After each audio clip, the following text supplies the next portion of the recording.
Hi friends, എല്ലാവർക്കും നമസ്കാരം. വിജയസ് വേൾഡിലേക്ക് സ്വാഗതം. ഇന്ന് ഞാൻ തയ്യാറാക്കാൻ പോകുന്ന ഗോതമ്പ് കൊണ്ടൊരു അപ്പമാണ്.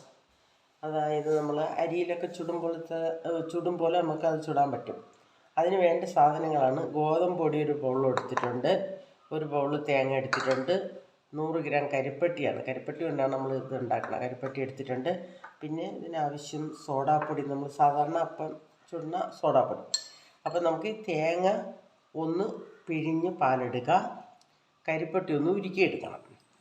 അപ്പോൾ നമ്മുടെ തേങ്ങ ചെറിയ പാലെടുത്തിട്ടുണ്ട്. അത് ഞാൻ 1-ാം പാൽ മാത്രമേ എടുത്തിട്ടുള്ളൂ. ആവശ്യമുണ്ടെങ്കിൽ 2-ാം പാൽ എടുത്താൽ മതി, അവിടെ ഇരിപ്പുണ്ട്. പിന്നെ കരിപ്പട്ടി ഞാൻ ഉരുക്കി എടുത്ത് വെച്ചിട്ടുണ്ട്. അപ്പോൾ ഗോതമ്പ് പൊടി, ഇനി നമുക്ക് ആവശ്യം ഉപ്പാണ്. ഞാനൊരു ബൗളെടുത്ത് വെച്ചിട്ടുണ്ട്. അതിലേക്ക് നമുക്ക് ഈ ഗോതമ്പ് പൊടി ഇട്ട് കൊടുക്കാം. ഇനി ഇതിലേക്ക് എടുത്ത് വെച്ച് തേങ്ങാപ്പാൽ ഒഴിച്ച് കൊടുക്കാം. ഇനി നമ്മൾ ഉരുക്കി വെച്ചിരിക്കുന്ന കരിപ്പട്ടി ഒഴിച്ച് കൊടുക്കാം. ആവശ്യത്തിന് ഒഴിച്ചാൽ മതി, നോക്കിയിട്ട് പിന്നെ ബാക്കി വയ്ക്കാം. ഇത് നന്നായിട്ടൊന്ന് മിക്സ് ചെയ്ത്, അപ്പം ഞാനിത് മിക്സ് ആക്കിയിട്ടുണ്ട്. അതിലേക്ക് കുറച്ചുകൂടെ ഈ ഇരിക്കുന്ന ബാക്കി പാലും കൂടെ ഒഴിച്ചു കൊടുക്കാം. നമുക്ക് ഇതിലേക്ക് നമുക്ക് ആവശ്യത്തിന് ഉപ്പിട്ട് കൊടുക്കാം. ഇപ്പം സോഡാപ്പൊടി ഇട്ട് കൊടുക്കാം. ഇത് നന്നായിട്ടൊന്ന് മിക്സ് ചെയ്തെടുക്കാം. അപ്പം ഈ പരുവത്തിലാണ് നമ്മൾ ഇത് കലക്കി എടുത്തിട്ടുള്ളത്. ഇതിനി ഒരു 10 മിനിറ്റ് നമുക്ക് അടച്ചു വയ്ക്കാം. നമ്മുടെ മാവ് റെഡി ആയിട്ടുണ്ട്. നമുക്ക് ഇനി ഇത് തയ്യാറാക്കി നോക്കാം. നമുക്ക് ഇനി ഒരു പാത്രം അടുപ്പത്ത് വെച്ച് കൊടുക്കാം.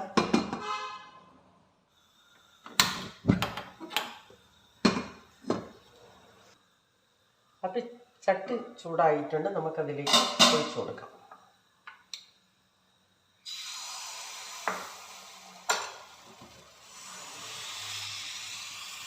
അപ്പം റെഡി ആയെന്ന് തോന്നുന്നു. നമുക്ക് നോക്കാം.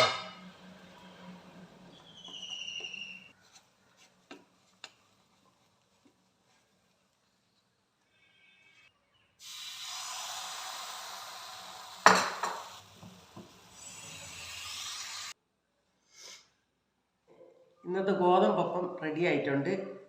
എല്ലാവരും ഇത് ട്രൈ ചെയ്ത് നോക്കണം. നമ്മളെ കുഞ്ഞുങ്ങൾക്കൊക്കെ കൊടുക്കും. വളരെ നൈസായിട്ടുള്ള അപ്പമാണ്. ഇനിയിപ്പം മധുരം വേണ്ടാത്തവരാണെങ്കിൽ തേങ്ങാപ്പാൽ മാത്രം ഒഴിച്ച് തയ്യാറാക്കിയാൽ മതി. എല്ലാവരും ഇത് ട്രൈ ചെയ്ത് നോക്കണം. ഞങ്ങൾക്കൊക്കെ പണ്ട് അമ്മ ഇങ്ങനെ ഉണ്ടാക്കി തരും 4 മണിക്ക് ചായക്ക്. അതുകൊണ്ട് എല്ലാവരും ട്രൈ ചെയ്ത് നോക്കണം. എല്ലാവർക്കും ഈ വീഡിയോ ഇഷ്ടപ്പെട്ടെങ്കിൽ ലൈക്ക് ചെയ്യുക, ഷെയർ ചെയ്യുക, സപ്പോർട്ട് ചെയ്യുക.